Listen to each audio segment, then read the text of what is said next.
We're on a mission to turn soft kids into tough toddlers. This is the Sports Arena Playpen, where we can introduce our kids to the beautiful game and spark their love for sport. Start your kid on their athletic journey from the day they start walking, and it'll be the best way you can raise your child. After all, it's easier to build strong children than to repair broken men.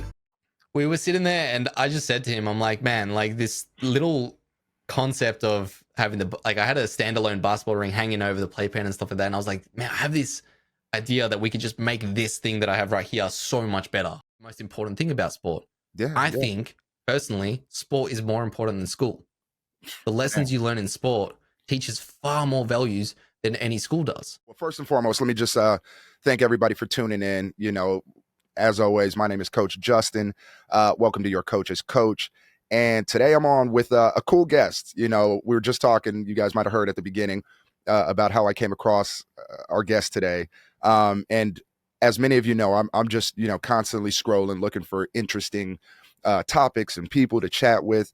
And as I'm scrolling, you know, I see this cool ad come across my screen. It's got Dragon Ball Z in the back. You know, it's got this cool playpen and this kid and his father tackling each other, you know, basketball hoops and punching bags.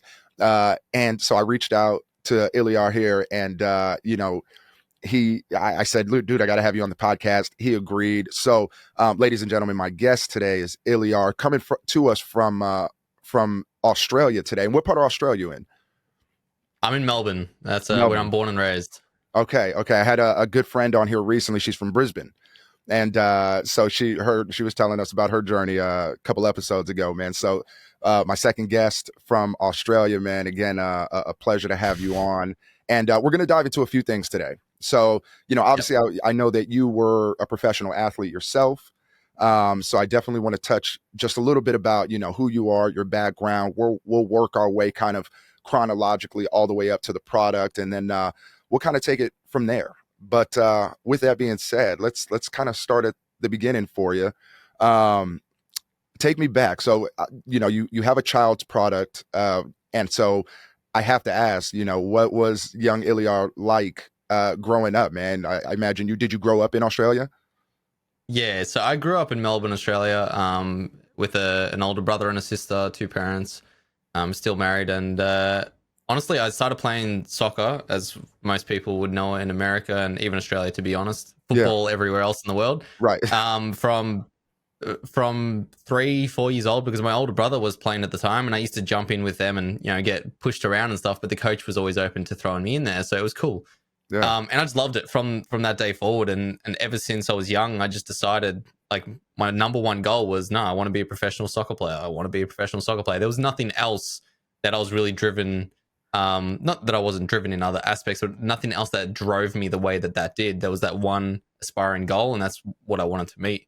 Yeah. And so I guess we'll just fast forward 18 years of my life through schooling and education, etc., and played at, I guess you could say, elite levels in Australia, and had some promising moves here, but there was an opportunity to go to Poland, and this was an opportunity that was at my own cost, but a trial with a professional team in Poland. And I thought, man, this is an opportunity to get into Europe. Why not try? I mean, you never know unless you go. So I went there and played 3 games with them within 4 weeks. And I'm not even a striker. I'm assuming you understand the positions relatively a little well. bit. A little bit. I'd be lying to if I said I'm, you know, that knowledgeable on soccer, but I know a little bit. That's all right. Striker, you would already know what that is. The guy who needs to score goals. And I'm not typically a striker. I'm more of a winger now. Like in more my recent years, I'm a fullback, more defensive. Okay. But I happened to score a lot of goals in those 3 games, and they signed me on board on the spot. Now, that was when I was just like 19 years old, so I was young. It was with the professional team's second team that I was with. So I guess you could say it wasn't professional at the time, because it's still with their reserves. Okay. And the way that their system works over in Europe is there's tiers of leagues. So the top tier obviously being the most professional and the best league that you could be in, and that goes for every country pretty much. The structures are usually the same. And then it drops in tiers 2nd, 3rd, 4th, 5th. And the reserves team was in the 3rd or 4th tier. My recollection is pretty poor, but 3 levels down or 4 levels down of the top tier team. So Started with them, played with them for a year, battled through injuries, been on my own, language barriers, etc.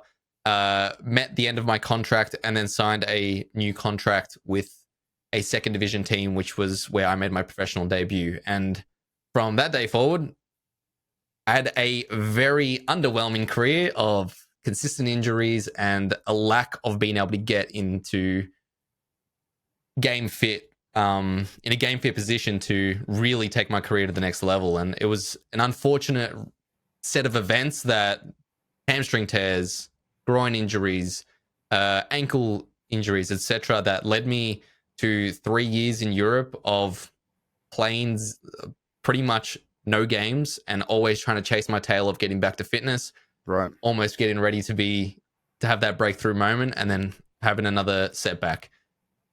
I'm accountable for all those things that go on. Of course, some things are outside of our control, but there's always injury prevention stuff that you could be doing. And I was young at the time, and so I don't feel like I was lacking in any regard to effort, but where I think I lacked was maybe knowledge in the injury prevention that I could be implementing to stay on top of these things ahead of time, be proactive on certain things. Like there's certain muscle groups that we never particularly work on. And you would know that even with boxing, like there's certain muscle groups that we don't particularly think about working on, which would be massively beneficial to us.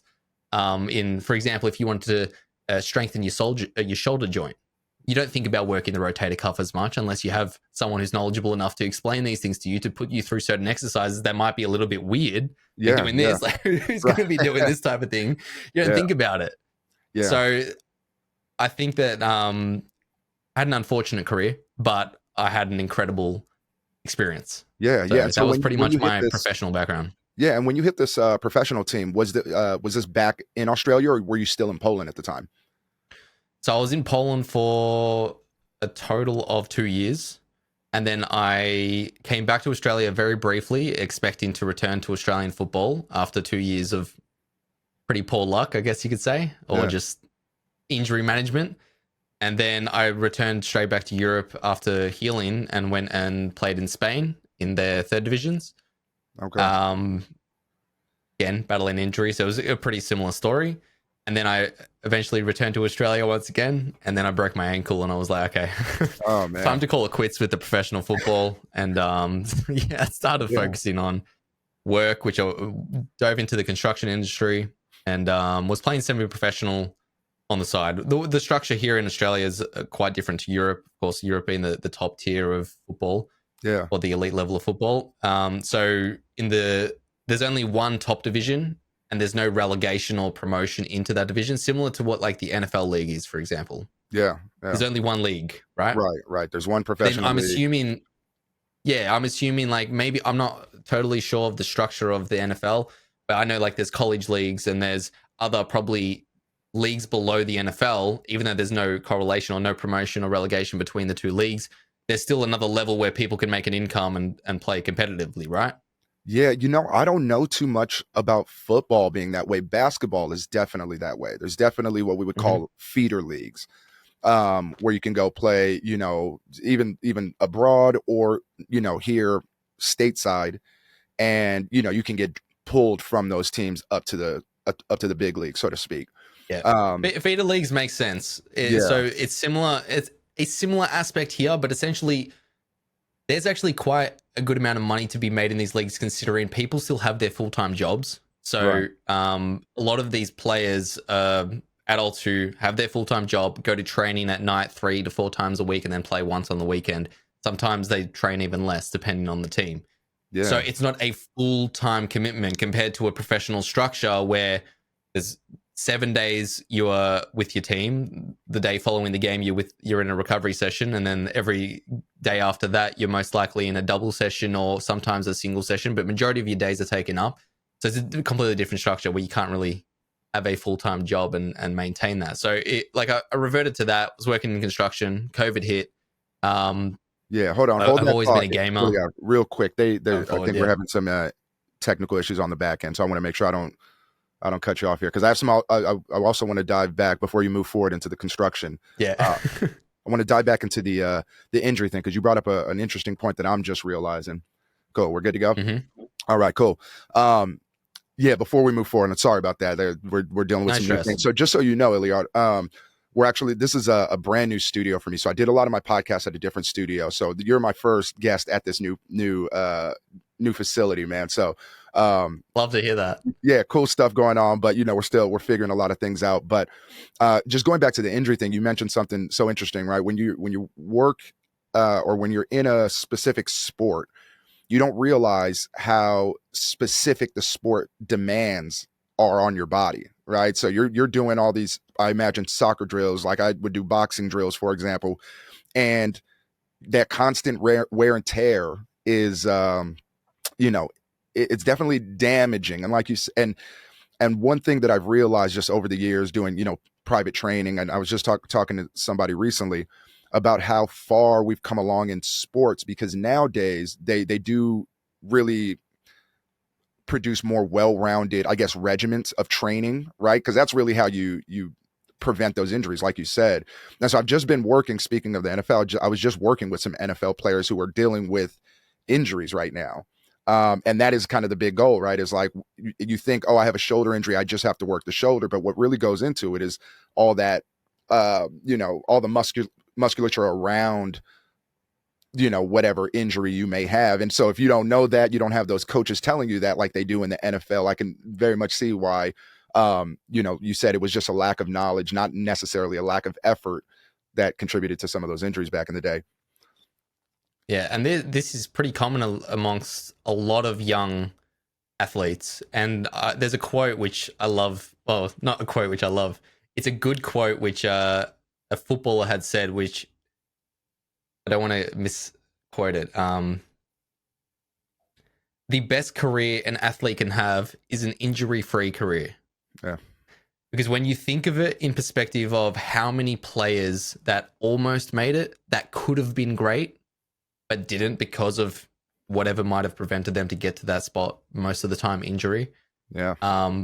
You think about how many people's careers have excelled so much because they've had season after season, game after game. They've been repetition after repetition where they've got so good at what they're doing. They're so good at their craft because of how many minutes they've put in and how many minutes they've experienced.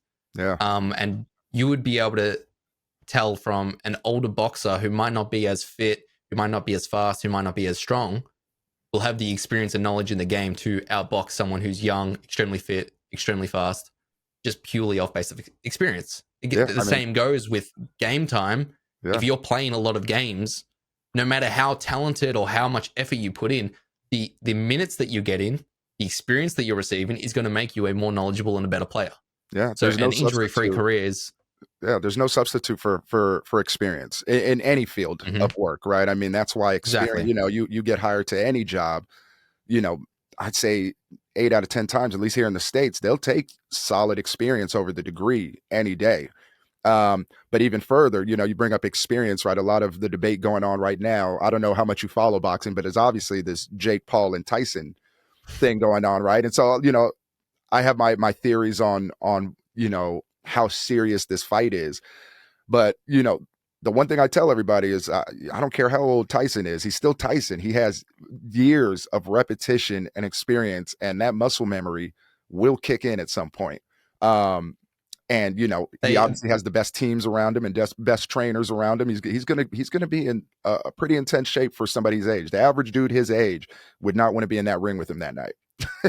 Yeah, they did. I don't know if this is 100% right, because obviously some people can post stuff that is not factual. But from what I saw, they announced that there's going to be 2-minute rounds, that there won't be a scorecard. The only way to win will be by KO.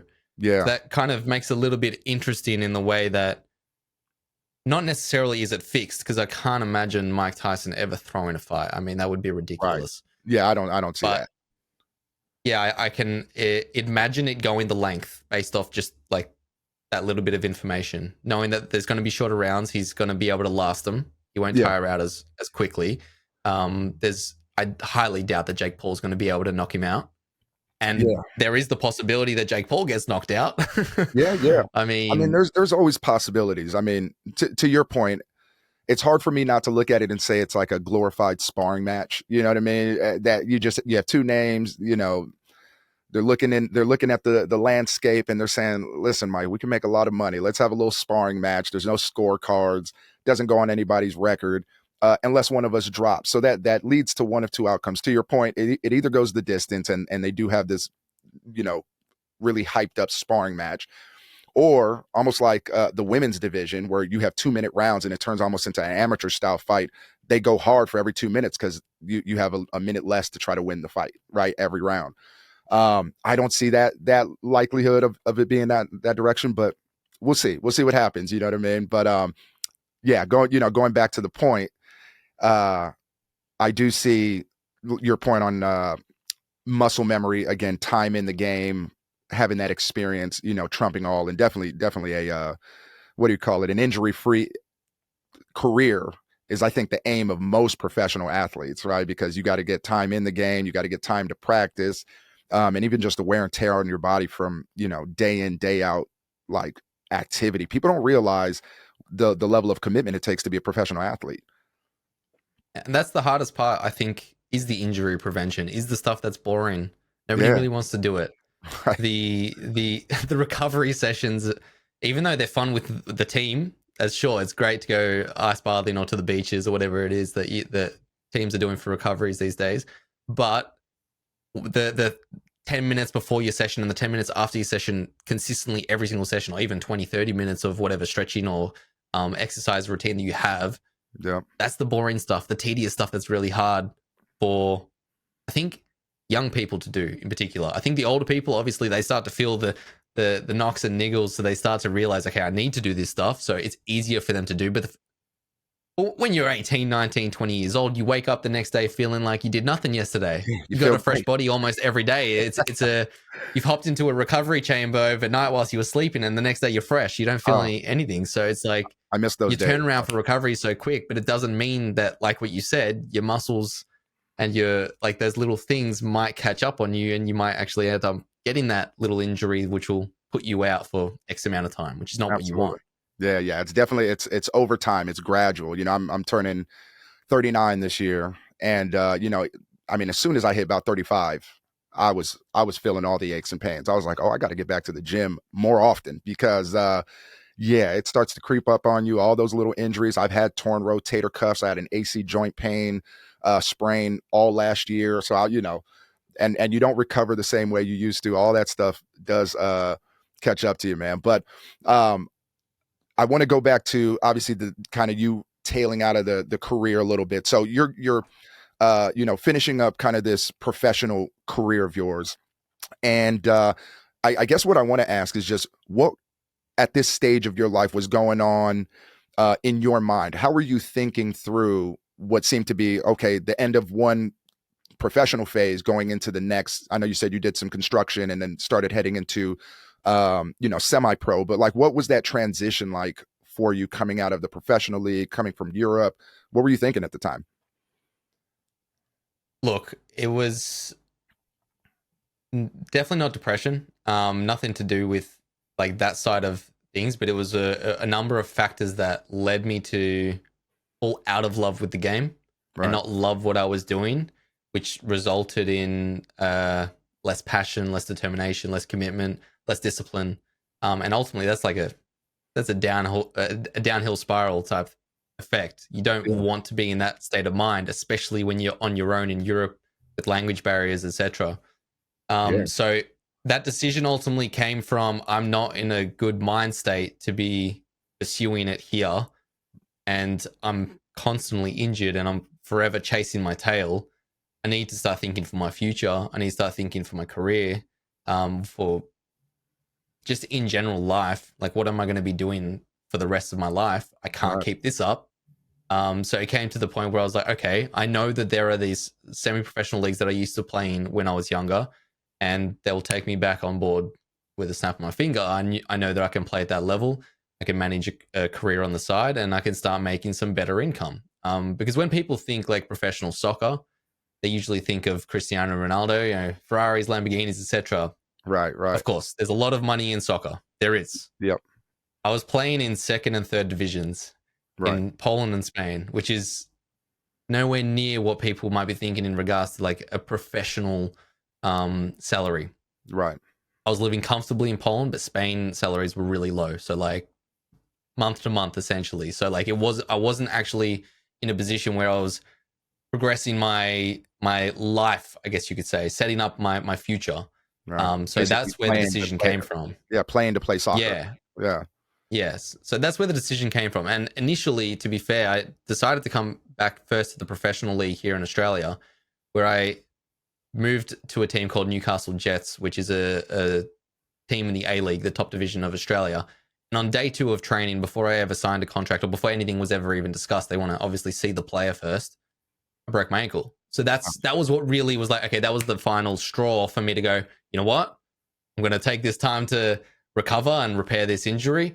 And then I'm going to get into a job, and I'm going to pick up the semi-professional league from that point onwards. If I ever later down the track decided to, like, this was going through my mind back then, if I ever decide to pursue the professional career again, I'm sure I might be able to get there. But for now, I need to start thinking about my future. So that was really the decision making at the time.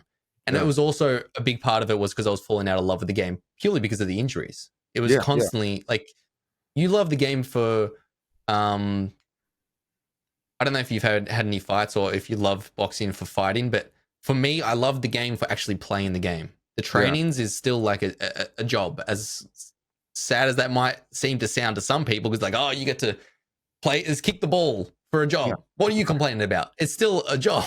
Yeah. You it's not what you truly love. Out, basically. Yeah.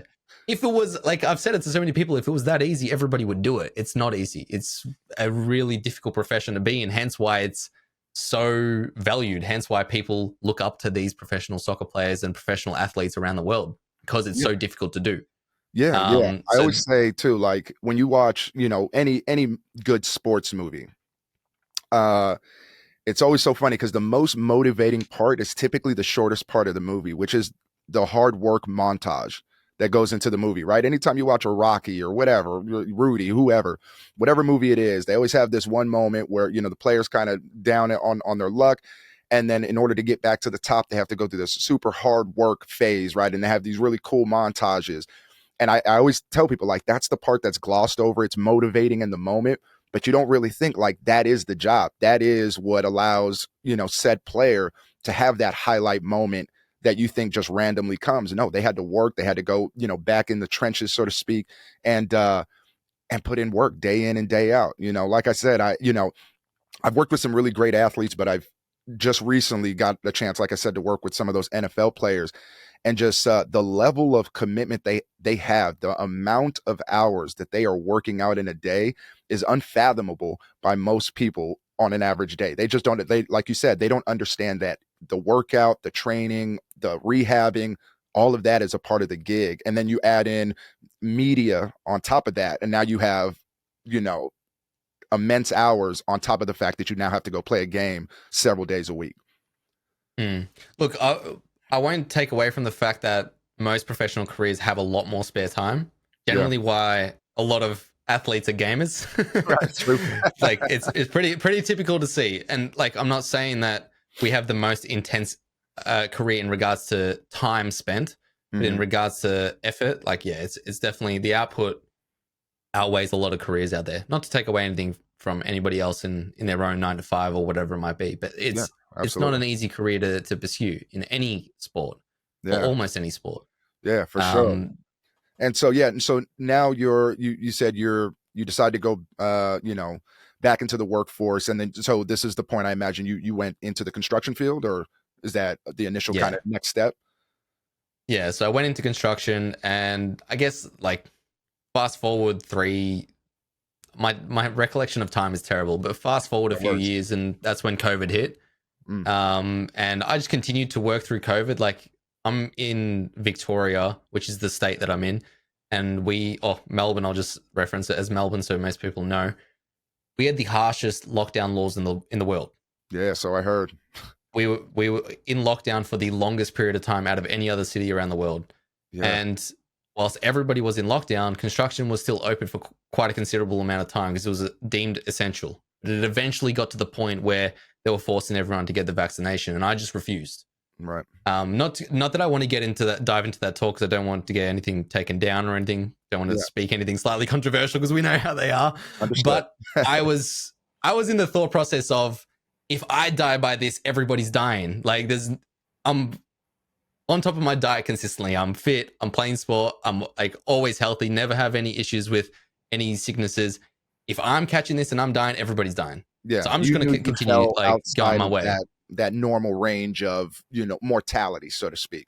Yeah. And a lot of things just didn't add up to me. It was like too many things. In fact, again, I don't want to get too deep into COVID because it's a whole controversial topic. Yeah. Some people might hate me for saying one thing or love me for saying another. But at the end of the day, I decided I had copped COVID. I was fine through it. I didn't have any real symptoms. And I thought, why would I get a vaccination when I know I've already encountered it and been fine? And it's already common knowledge that you still spread it after receiving the vaccinations. There was just like no real reasoning for me to get it. So I just refused to get it. They forced me out of work. And it pushed me into content and streaming, which is what I was already doing on the side for like a year and a half before that. And it was in a position where I was like, you know what? I got more time now. Why not try and pursue it? See if I can make something of it. Yeah. And first thing I'll say before, we move on is I respect the decision. Right. At the end of the day, I think, especially when we look, hindsight is always 20/20. Right. So you made a decision, which, at the time for many people was a really hard decision to make. Right. There was so much social pressure. And again, I can't speak to Australia and Victoria. I can speak to being in LA, where we had some very strict lockdown laws. And I know a lot of people that got forced out of work. And, I respect that stand. Right. Where you knew exactly where you fell. You understood what data you were looking at. And you said, listen, I understand the risk of me not working, but, you made a decision for your body. And I saw a lot of really high level athletes make that decision. Right. So, again, we won't go too far down the rabbit hole, but, that's just kind of where I stand on it. I understand the decision. I respect that decision. But let's go into the content. So you were already doing that a little bit. And what kind of content were you doing at that time? Funny because it was purely gaming content at the time. Okay. So I've always been a Call of Duty player. Oh, that's my game right there. Yeah. Now it's Call of Duty Mobile. I have 2 kids, so I don't have time for the console anymore. But I haven't touched it since last year, to be fair. Yeah. But yeah, take me through that transition, man. Yeah. So essentially, like I'd always been playing games since I was young. Call of Duty being the main game, like. Back when I was in my professional days, I was still playing the game throughout those times on the PlayStation 4. Yeah. So yeah, I just decided to start pursuing content, and TikTok was booming at the time. I think I was one of the early birds on the platform, and my first account grew that to over 300,000 followers. And honestly, I had no real editing background or no social background at all. Like obviously, we post a photo on Instagram for our personal friends and family. That's as far as my experience went. I didn't have any education in that or anything. Purely just learned off YouTube. And I started understanding how to use these editing programs and understanding how to trigger algorithms and just really master my art in that creative side of stuff. And eventually just kept on growing the socials and kept on pursuing content and streaming, etc. Until it got to a point where I realized, okay, I can do this for brands. I can do this for people. I can do this for myself. And I guess I'm really bad at fast forwarding through things. That's okay. So if you want to slow down, just cut me out. Oh yeah, I'll take you back if I hear anything, but keep going as you go. Yeah. So I just was pursuing content for quite a few years. And then after working with so many brands and producing a lot of viral content for them, I realized to myself, like, why can't I do this for myself? Rather than working for other brands, I could do this for myself. And I guess we could start with the story of how Toddler Tough started. Let's get into it. We'll get into it. So I was sitting in my living room with my friend, who's my now business partner, and I had this playpen set up for my son. It was a crappy little playpen with a bunch of like sporting equipment. If you don't mind me asking. He's almost 2 now. He's almost 2, man. Yeah, congrats on that, bro. Yeah. Thank you. I got another one on the way as well. Another boy coming in 2 months. So nice. Excited about that. Yeah. Yeah. I have two boys. Project number 2. A 5-year-old and I have a 20-month-old now. So my boy's just about to hit 2. So I got to get you. I got to get you a bundle out to you, man. 100%. Oh man, let's make it happen. You know, I'm excited.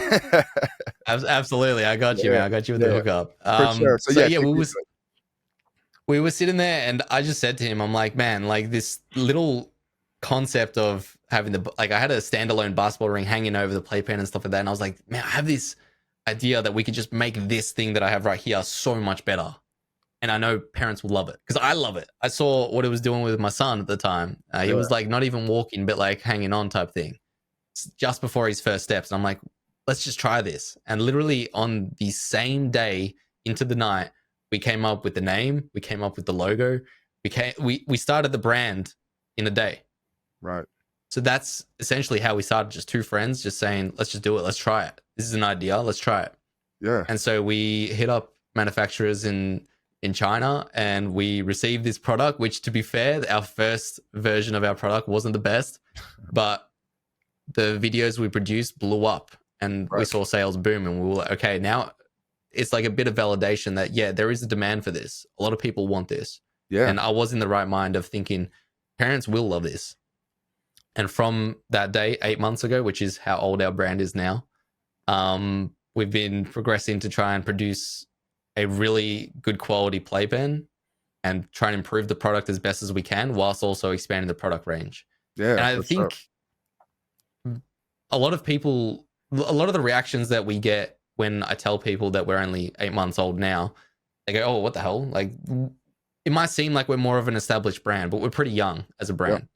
Yeah. And since the first day, we've had other concepts and ideas that are like, they're still not ready to launch, which we're really, really excited to get out onto the market because there's other similar concepts that we know parents will love. And it's aligned with fight sports predominantly. Yeah. I did see that. I scrolled through the comments, when I invite guests on, I do my best to try to just learn as much as I can about my guest. Right. And so, I was looking through all your content and I definitely want to come back to it because I can tell now listening to your story that you definitely are very intentional about how you put out your content, the messaging that's behind the content. Because it obviously caught my attention. I think we align in many ways, even though we're halfway, we're on the other side of the world from each other. I think we share some similar values, and it's strictly from the messaging that you're putting out in the content. So I want to jump back to that, but before we do that, because you're so young, one of the things I love to always dive into is just entrepreneurial stories. So as you said, the first product wasn't so good, but take me through that initial steps of figuring all the pieces out, right? Because you have to, like you said, you have to hit up manufacturers and all that stuff. Can you take us a little bit through that piece of your journey just as a new startup company and what kind of like ups and downs, pitfalls you might have run into in that piece of it in the last 8 months? Again, being such a young company, I'm curious to know. Absolutely. Let me jump into that little process in just one moment. I just want to add one thing to the startup of the company. For sure. Which I think is like just touching on what you just said on how our views align. That was truly the inspiration for what sparked the idea. Was when you became a dad, I'm assuming you were the same as me. When you're looking at products and when you were looking at clothing and all this stuff, everything was very softened down. Yep. Everything seemed very pastel, colorful. Yeah. Yeah, exactly. I'm a black and white guy, man. Like everything is like crystal clear to me. Like my whole wardrobe is just white t-shirts, black t-shirts, like that's it. Yeah. So I'm very simple in that regard. And I want to dress my son the same. I want my son to have the same upbringing, a soccer ball, a football, a basketball, those types of things. Like I don't need all these random toys that he'll play with for 30 seconds and then be more interested in the box. Like all this stuff just kind of made me not really frustrated, but made me realize there really isn't much out there. Right. Especially with the way the world's heading. It's very, very I'm the victim world. It's a very soft take on everything. Participation trophies. When the hell did we introduce participation trophies? There's winners and losers. And if we're not teaching our young ones about winning and losing, they're not going to learn the lessons. Yeah. When you win, you learn how to hopefully be humble in your victory. And you learn also the triumphs of the victory. Yeah. So you learn what it feels like, the camaraderie between your team of going through all that effort or in a fight, all that effort in the lead up to your fight, all that time spent, all the discipline you had to do, all the days in and days out that you had to be on point to get that win. Yeah. It's not just a win. Yeah. And then the loss, you also have to learn, okay, take on board the defeat, be accountable for what you did wrong, fix the things that you did wrong for next time, and also to not just give up. You lose. What happens for the next thing? You got a game next week, or you got to fight next month, or whatever it is. Pick your socks back up, get back on board, and then get back on the grind. Yeah. So that's what it teaches people, the win and loss. As soon as you implement this participation trophy, what you're feeding into these kids is it doesn't matter how hard you tried. It's entitlement. It doesn't matter whether you performed or not. Yeah, it's entitlement. Exactly. Yeah, and then they lose out on all these attributes that they can earn from sport, which is the most important thing about sport. Yeah. I think, personally, sport is more important than school. The lessons you learn in sport teaches far more values than any school does. Yeah, yeah. In my opinion, I think there's a lot of people on board. So that's so with the views aligning, this was another thing that sparked the intention for us starting the business. Was I know there are other dads like me. Yeah. I know there are other dads like you. Yeah. We all think very similarly in we want to raise our sons and daughters to be physically strong, mentally strong, and to not be so easily controlled or so easily manipulated. Yeah. I think when I saw your product again, I think those things, almost screamed at me, right? In that sense, which is like, what you're saying is, and I wholeheartedly agree. Sports, the reason it's so valuable is because what it allows our children, especially what it allows us as kids, is controlled adversity, right? So our kids don't have to be in the streets to learn adversity. They can learn it right in the sport, right? They can learn teamwork through the sport. They can learn, like you said, loss through the sport. They can learn overcoming challenges through the sport. They can learn discipline through the sport. There's so many facets to sports. And right now, my son's 5. I train him in boxing, and I do it for one specific reason. And I'll be honest, he's not the biggest fan of boxing. My younger one actually likes boxing. He's more drawn to it naturally. But I tell everybody, it's not that I need him to become some pro boxer. In fact, I prefer if he went another route, to be honest. But it's what he learns from it.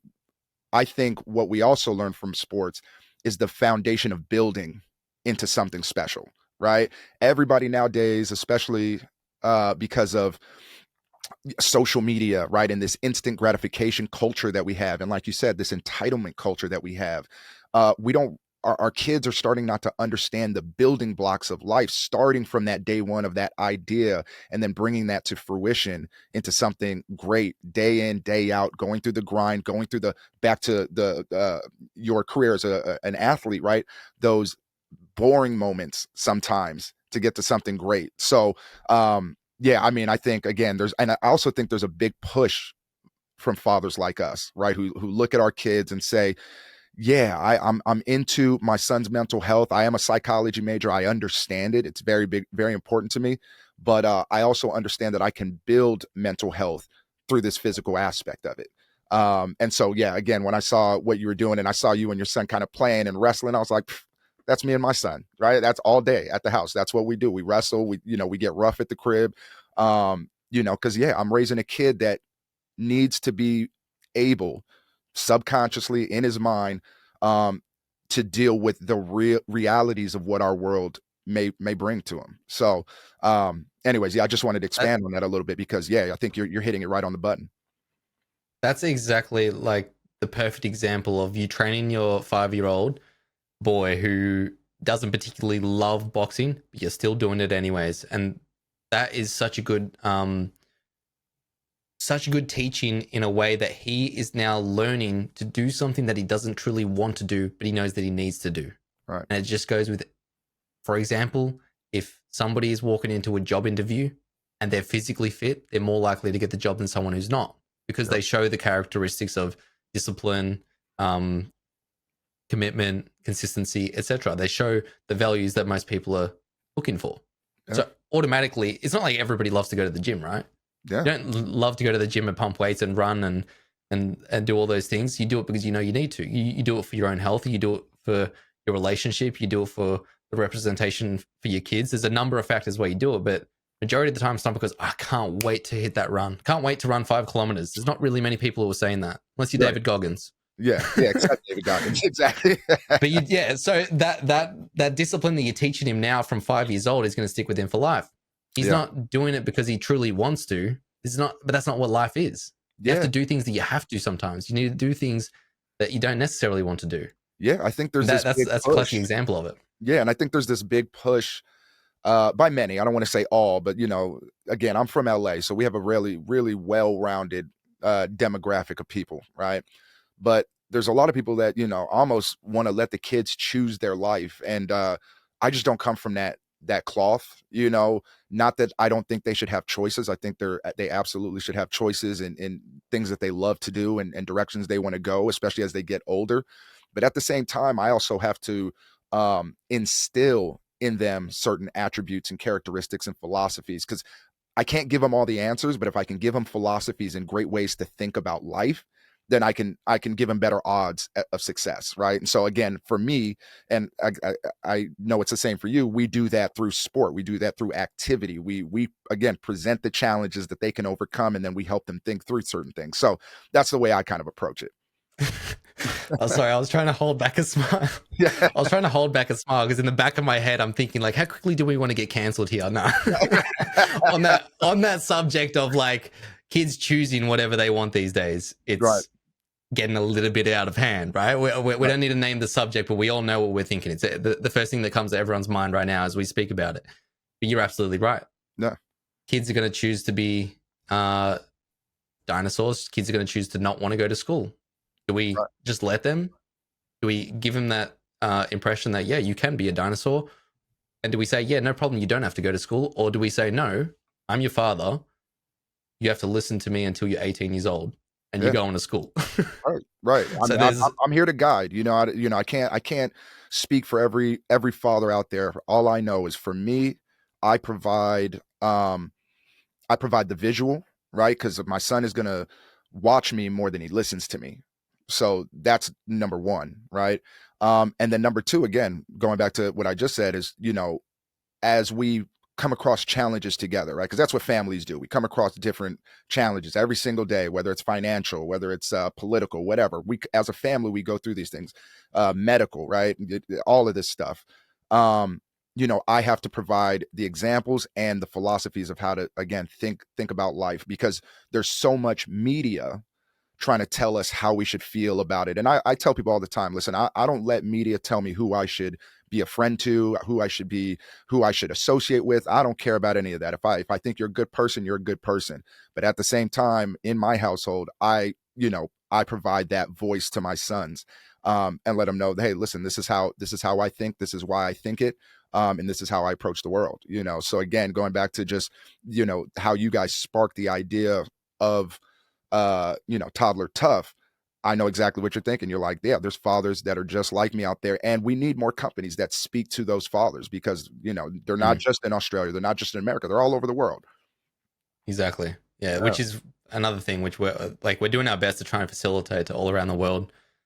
We can get into that side of things, like the more businessy side of the talk if we want to, but there's so much that we could talk about in that whole wherever you want to go. Past 10 minutes that we've been speaking about. There's everything we can dive in. Everything's got their own rabbit hole. Damn. So lost train of thought for a moment. Yeah. I mean, we just, we're talking obviously about, how you kind of had the idea of creating Toddler Tough. And I think what I was really talking about was how your messaging, just how your branding really spoke to me. Again, the Spartan movie, if my son were here right now and I said, Spartans, what is your profession? He knows exactly what's going down, right? He did a Spartan race. Yeah. And that's the culture that we love, and it's interesting because my son, he's really a sweetheart. He's has the sweetest heart for a kid. But man, it was such a beautiful thing to watch him. We did a Spartan race. I don't know. Do they have Spartan races down in Australia? They do, yeah. They do. Okay, so we did a Spartan race. It was for the kids just last year.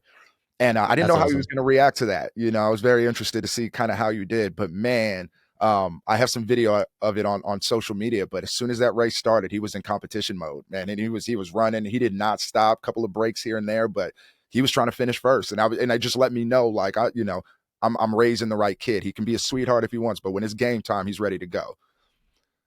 Absolutely, man. Absolutely. I love that. And Yeah. like, I haven't actually heard about the Spartan races for kids. I might look into it. They might have it. I'd never know, but Yeah. that's No. awesome. Yeah. So I get, like, I'll touch back on the messaging from our brand. That was pretty much what we aligned with, was the name Toddler Yeah. Tough. Everything that we want to produce, we want to align with our vision of assisting parents that already think like us. Yes. To enable them to have more access to these things, especially in the home, because one of the biggest problems we've got to combat today is the screens, and we're also in a generation that spends more time indoors than ever before. So as great as it is, and I'm all for promoting outdoor sports more than indoor sports, 100%. Indoor sports, not like that. I mean, like, promoting being Staying indoors in indoors, home yeah. and stuff like that. I'm more about promoting getting out, playing, etc. I'm absolutely on board for that. But the reality is, a lot of people have full-time jobs. A lot of people are busy with crazy lifestyles. A lot of people have a location which is terrible weather. In a location which has terrible weather. There's a lot of different factors that are keeping people indoors, and we wanted to enable an environment that encouraged activity indoors and to help parents encourage it. And that's ultimately what the sports arena playpen was creating an environment that allowed for sport to be played indoors without the risk of stuff getting banged around, broken. Essentially, of course, balls can get thrown out of it, but it's still encouraging that environment for activity. And Right. It gives them a focal point to have their activities in, essentially. Yeah. I'm not entirely sure of the statistics exactly, whether I'm going to be incorrect in quoting this, but I'm pretty sure it's like 90% of children today. I know this is the statistics for Australia. 90% of children spend more than 10 hours a week on screens. And that's not like with screens on in the background, that's fixed on screens. So that's a lot of time when you consider that a lot of them are in school, which they're spending 8 hours a day at. 10 hours a week is a lot of screen time for a young kid, and it can manipulate them in a lot of ways negatively, which is what we want to steer away from. I'm not saying that kids can't learn or you can't benefit from having the screen on from time to time. I'm not trying to say that we should ban screens in the household. My son watches the screen every now and then. He's already onto Dragon Ball Z. Right. Touching back on that. Yeah, like, I still have my appreciation for it. But like, it's something that we want to steer away from, and we want, when there's a time for screens, sure, it's good to have, but we want them to be encouraged to be active more than just being like, I turn on the screen and make it easier for us parents. Literally last night, I have the videos like just fresh on my phone. I was recording my son trying to take him to bed and him running back into the playpen and like zipping himself in. Literally, like, I can't make it up. I got the videos for proof. I love it. I was like, bedtime, and I would open the zip and tell him to get out, and like he would go and close the zip and then go back to throwing the ball. And I was like, I can't take him to bed. Yeah. He loves it. He loves it. So that's the type of thing. Sorry, I didn't mean to cut you off. I will share a little personal anecdote of just how screens have affected even my son recently. So we recently moved, and this was a big wake up call for me. So we recently moved, but before that, he was in his taekwondo and all that stuff. So we had a really set routine. But once we moved, we kind of moved away from some of that stuff. And so in that transition, he was on the iPad more, just naturally, right? We didn't have him in taekwondo and stuff anymore. We weren't able to do boxing because my work schedule changed. And then I just realized like a month later, we were getting ready to try to advance him in school, maybe skip him a grade. So we were in talks with the teacher, but through that transition, they kind of came back and they were like, we actually don't think he's ready. And so I was trying to think to myself, I said, what do I think the problem was? How did we go from, we think we might be ready to skip him to not? And it just dawned on me. I was like, he's been on this iPad. We haven't been as active. And so, just in the recent like weeks, I've been, really getting back on our routine and back to boxing and back to, our nightly reading and all that stuff, because I realize it's not so much even the screen itself being bad, right? I tell people all the time, it's just like a computer is to adults, or a phone is to adults. It's a tool that we can use. What happens is when we get reliant on it, right? And we have our kids just, it's babysitting our kids. It's in some ways that's, I think, a big problem. Yep. But then also just the focus aspect of it, right? When we think of going back to our sports and that active play, we used to be focused on games when we were kids for hours, right? We had to entertain ourselves for hours on end. So we might play a game, create a game, you're outside playing street hockey, basketball, football, whatever. But you're doing that for an hour, 2 hours until it's time to go back in. And, when they're on YouTube, kids YouTube or whatever, they're scrolling a minute at a time, 2 minutes at a time. And then we look and we're like, why can't you focus? It's because they don't have to. Their brain is just like our body, adapts to the way that to the demand that we put on it. So if we put the demand of short content, then their brain is trained to focus on short content. Yeah, man, I'm fully behind you on that, getting them outside, getting them active, and playing again. And I'm curious to know what kind of feedback you're getting from parents, because I saw some of the comments and a lot of people are obviously raving about the product, but you have any like personal stories about people telling you how they're using the product and all that? Honestly, like the feedback's been incredible, and it's been like heartwarming in some ways as well. It's like a lot of the responses are pretty funny too. It's like, where was this when we were kids? Right. Is the common answer. But no, it's been a really, really good response, and hearing about people talk about how their kids have really developed physically, like their motor skills, just their balance, their ability to kick and throw, and then also their understanding of what to aim for, like the goal, the basket, whatever it is, like actually aiming for it rather than just running around aimlessly. So like them actually having a better understanding of those things and learning it through the playpen has been really, really good feedback. The other side of the feedback, the opposite end is the customer feedback of how we can improve the product. And since like I said, we're 8 months into this business, but like every single step of the way, we've been just working to perfect this product and to improve it, like improve stitching, making the basketball goal larger to allow for more ball size, like all these little things that we pick up on from customer feedback, we're continually improving. And I feel like we're almost there to getting that product to where it is. And I'll expose it here on this platform, even though many people are aware about it. We're responding in the comments anyways. But we have a mini boxing bag that we've recently launched. Yeah. And we intended to launch. Yeah. People were like begging for it because I'd displayed it from samples we previously had in videos, and understandably people were wanting it, and we really wanted to get it out there. And we had the boxing bag set in a position where we were happy with the quality, we're happy to put it out there, but we had a boxing attachment for our playpen in the works for quite some time, which we thought was going to align, the timeline was going to align with our boxing bag release, and that was intended for both of them to come together. Our boxing attachment, the first batch of products that we received, we weren't happy with.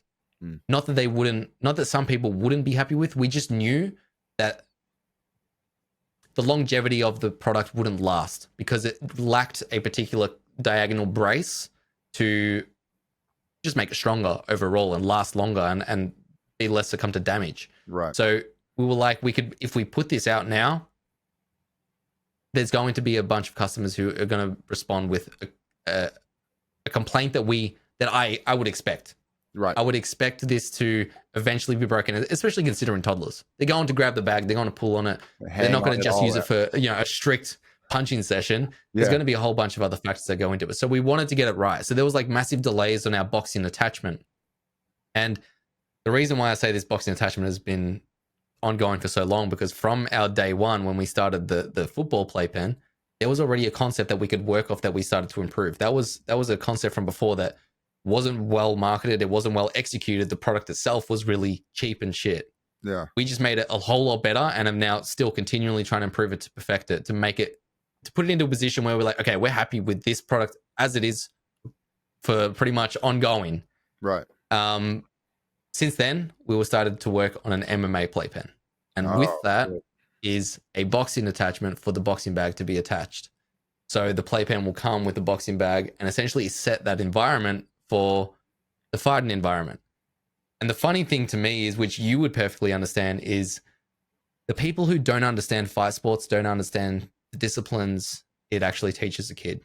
Yeah. Most fighters, most boxers, martial artists, etc., are the last ones to cause a fight in any environment. whether it be a bar, a school, or whatever it is. It doesn't matter. They're usually the last ones to cause a fight. Yeah, they It's usually the people violence. with big heads. Yeah, they understand it. Exactly. They're trained to fight in an arena, in a ring, in a octagon. They're trained to not fight outside of that. And the classic examples that we'll mention in movies before, I'm sure you love Never Back Down, the likes of Rocky, The Karate Kid. I've quoted this before in videos, but Mr. Miyagi was a teacher in The Karate Kid. In The Karate Kid. And he said that like so many lessons from the fighting is for defense and to also not to fight without reason.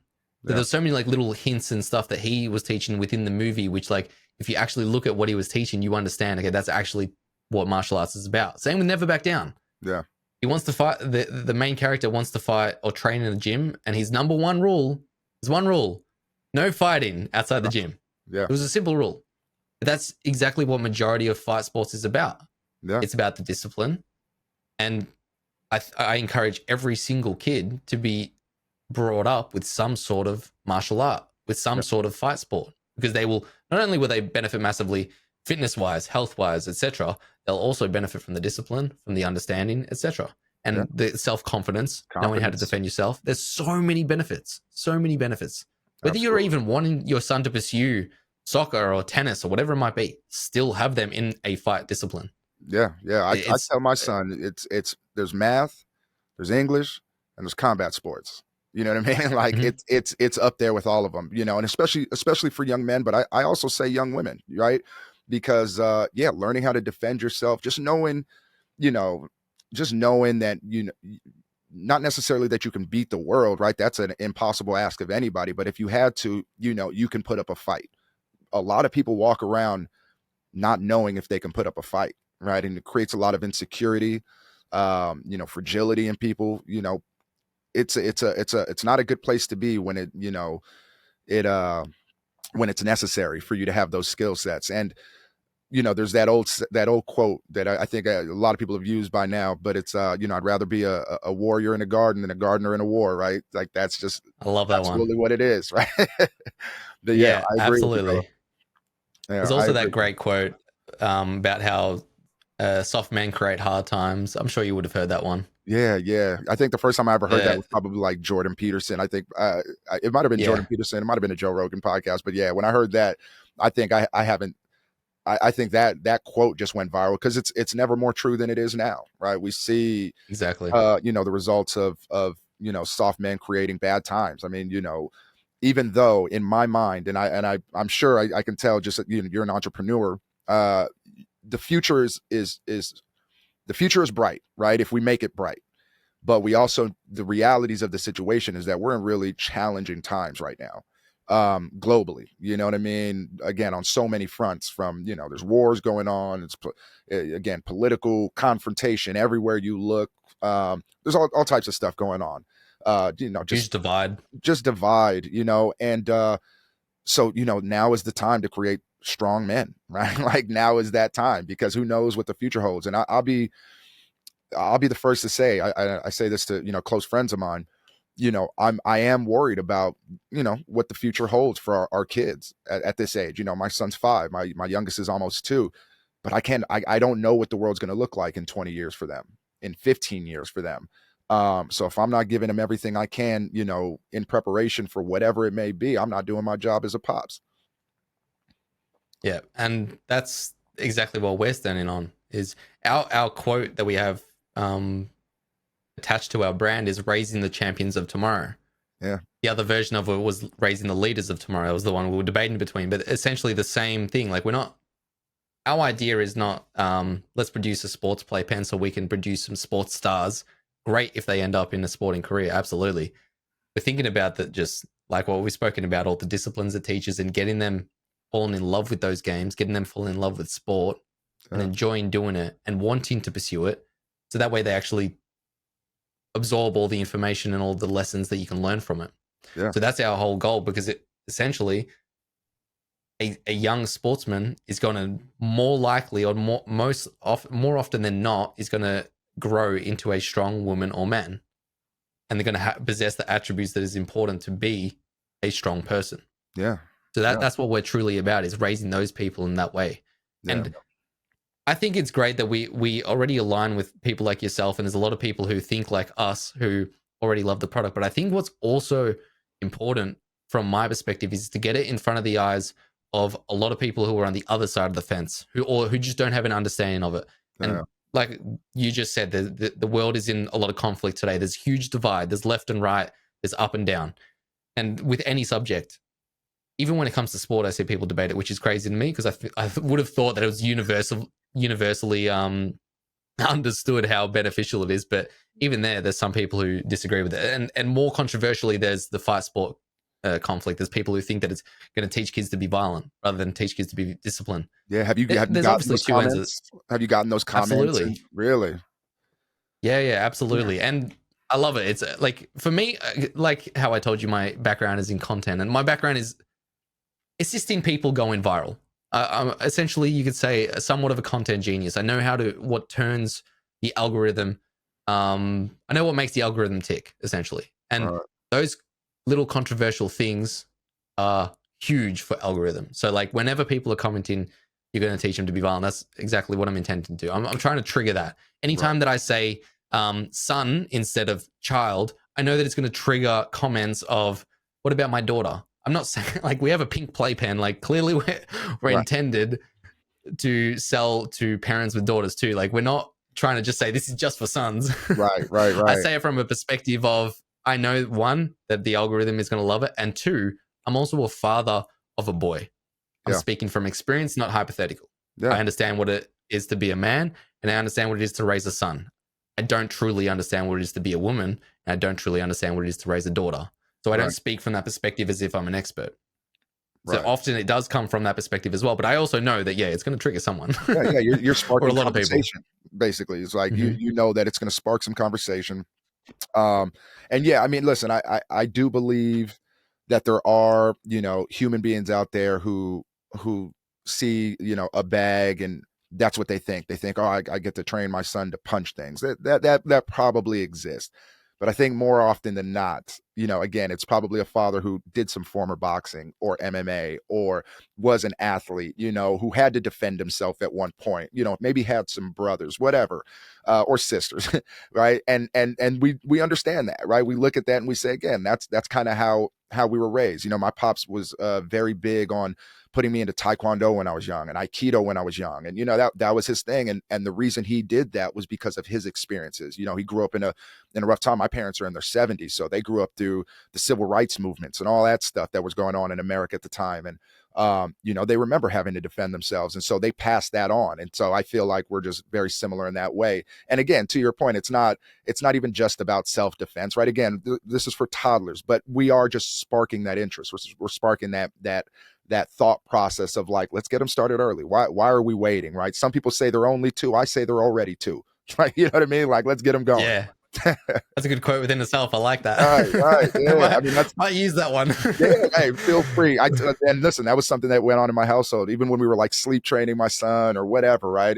And they're like, oh, he's only 2. I'm like, no, he's already 2. We got 2 years in, right? Let's get next. He's 3. I was like that. When is the really good time, right? Is it 5? Is it 7? Is it 13? Is it 24? Is it 77? Like, what is that right age? I think if we have the knowledge, we start it now, and we start it incrementally. We keep it going, whatever that process is. Speaking from my experience, I'm assuming yours is the same. My son's almost 2 years old, yet he still loves to copy anything that I do. Yeah. Whether it be me putting together a bed, and he loves to just grab the tool and pretend he's putting it together the bed as well, or whatever it might be. It doesn't matter. He loves doing what I do. You said earlier in the podcast how you like to lead by example for your kids, because often they learn more by seeing than by what you say. Exactly. So that quote of "do as I say, not as I do" is terrible. But anyways, right. So yeah, like that's a prime example. Is the kids absorb information of seeing what you do at such a young age. He's not 2 years old. He barely says any words, yet he understands to copy what I'm doing. Yep. So if I'm taking him to the gym with me, or taking him to my training sessions with me, or training with him in the playpen, or punching the bag with him, showing him how to punch, he is not maybe taking on board the information straight away, but eventually he's getting it, and then he's loving it. Yeah. And then you're encouraging him with feedback. Yeah. He scores a goal in the net, and you're like, yes, that's it. And then he understands, okay, this is what I'm meant to do. And then he starts to understand the reward for it and want to do it more. And now he's even better at shooting. Now he's even better at punching and whatever it is. Yeah. Also, back to what you said about how some parents might think it's just him learning to punch a bag and he might punch other people.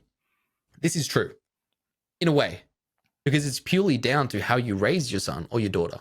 It's purely down to how you raise your kid. If you're not teaching them the lessons, if you're just giving them a bag and saying, here, go ham, and then they start punching the girl next door and you go, what the hell? That was because of the bag?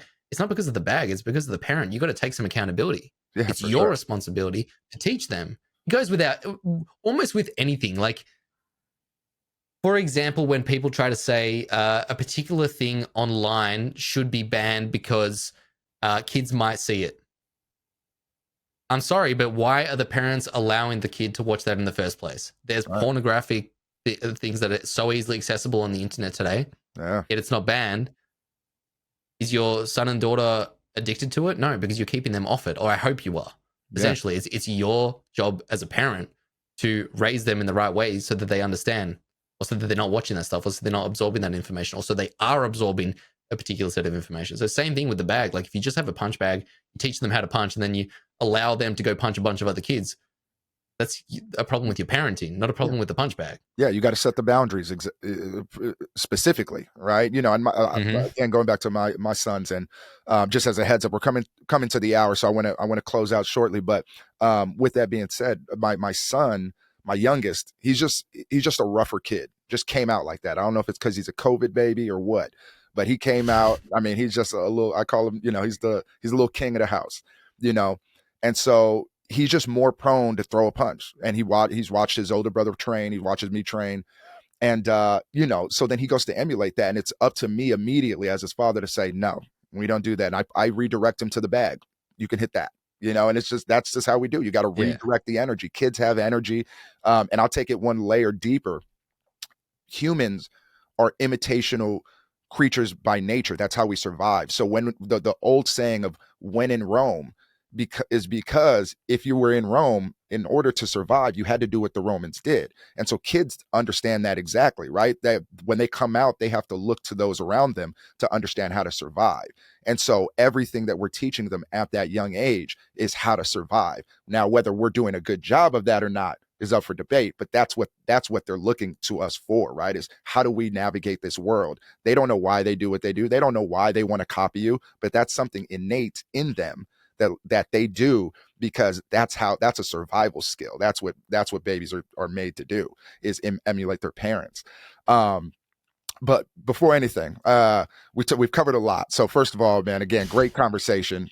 You know, I'm sure I would love to talk a year out from now when, you know, Toddler Tough has expanded the product line and you guys are doing even bigger numbers than you're doing right now. But I think the first thing I want to end off with is just, where do you see the product going? What's kind of the next steps for you guys, and where do you want to see this thing go, you know, in the next several years? Realistically, we want this to be a highly recognizable global brand.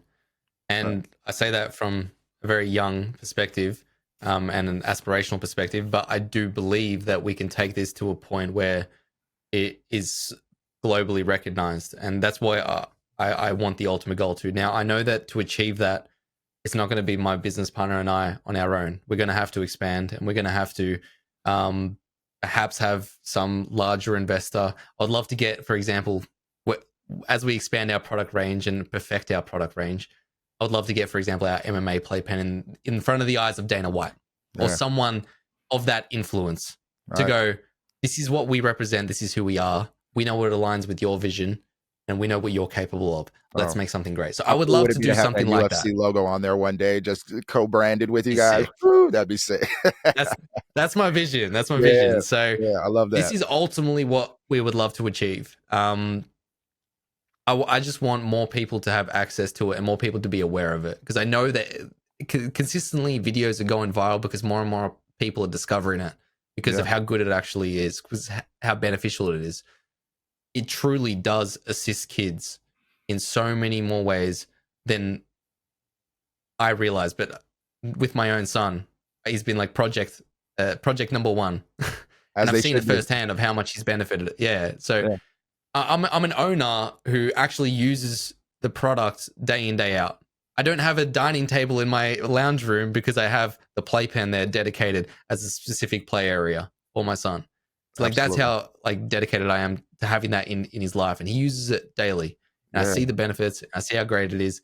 I see it translate into outdoor spaces of how he interacts with other things, like even a scooter, for example. I see how he can perform on a scooter or on a push bike or whatever it is. That directly is translated back to the motor skills he's learnt in there, Right. especially with being in Melbourne. Our weather is pretty poor. We're indoors quite consistently. He's playing with the ball daily. He's Right. shooting at the highest level of the standalone basketball hoop. You know those ones you buy at the local kids mart or wherever it might be. Yeah. Put it up to its high level. He's already shooting into that one. So like Right. those little things I see, like he's picked that up from the playpen Yeah. and You brought the translated toddler into play other zone. aspects of life. Yeah, you brought that toddler Yes. play area from outside inside, essentially. Yeah, So which is amazing. And where can, obviously I know this, and I'll make sure I give the link, but just where can everybody find you? Social media, website, where yeah. can they best access you? So we're on pretty much all socials: YouTube Shorts, Instagram Reels, or Instagram in general, Facebook, TikTok, and then our website is toddlertough.com.au. So those are the best places you can find us, and yeah, you can DM us at any time. Usually, it's me or my business partner behind the DM. So if you've spoken to us, it's usually one of us. So Yeah, for sure. And I definitely that's would love to probably have the him easiest on way to next time access too. us. Yeah, he's like I said, we still work, so Right, he's at his exactly. full time at the moment. So, like, again, when people look at our brand, they think that we're far more established than what we are. We're 8 months old. We're hoping that this will be able to put us in a position where we can quit our jobs and just go all guns blazing, which is the intention. But he's an engineer himself, so he's still in a profession which it's not the easiest thing to just give up on. It's not the Yeah, easiest thing to just end. for And sure. so he's still got that, and we're just juggling everything to try and grow the brand as best we can, and to put it in a position where we go, okay, it's time to pull the trigger and go all guns in. Yeah, absolutely. Well, Ilir, I think the first thing I want to say, man, is just number one, congrats on the new business. I think it takes a special individual to just kind of take that leap of faith, right? Transition and pivot their life so that you can start doing something you're passionate about and making a lot of money. So I'm wishing for a lot of money in your future, which I think you guys are on the right track to do. I think you guys have an amazing product that, like I said, I don't typically reach out. Mostly I've talked to a lot of coaches and fighters so far on this podcast. But again, your brand spoke to me, and I think it will speak to a lot of people that also watch this podcast. And so, yeah, man, I'm just excited to see where you guys go with this. And I also think there'll be some room for us to do some things in the future, which we could talk a little bit about off air and in the coming weeks. But yeah, man, I'm just, I appreciate your time, man. I appreciate what you guys are doing, the message that you're putting out, and the fact that you're doing it unapologetically, and just being you as a brand. I really truly appreciate that about you guys. Yeah, I really appreciate you having me on board, allow me to tell my story and to speak more about the brand. And if there is one thing that I'd like to plug, you mentioned just then about us making a lot of money or whatever it might be, and not trying to say that like every business obviously has to be profitable, but truly my number one goal is to make this more accessible and grow this into a brand where it's like, okay, a lot of parents can have this. And just to put it into perspective, and this is absolute honesty, we haven't taken a personal cent out of the business. It's Yeah. all been reinvested, Yeah. not a single dollar. So truly our brand, like our goal is to grow this brand to a position where it's globally recognized. That is the number one intention. Yeah. And if I'll you tag Dana do White choose too, to, just as a heads up. yeah, I appreciate it.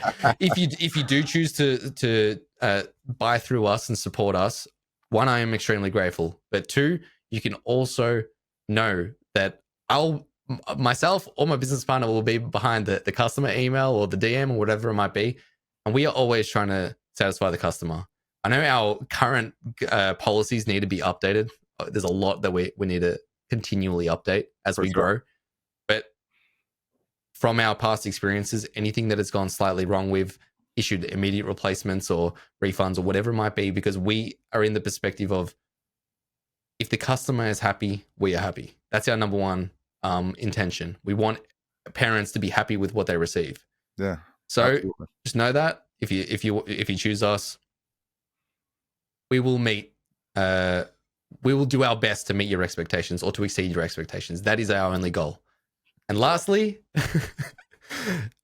good luck with the podcast, man. It looks incredible. The studio looks great in the background. I'll have to get a camera view of it all, to see it all. It's awesome. It's sounding good. Everything's looking good. So I wish you all the best with it. And I really hope it blows up, man. Yeah. You're I well appreciate spoken. you, I man. listened to a couple podcasts whilst I was in the gym. The one with the father-son one was cool. That was an interesting one, man, to hear him.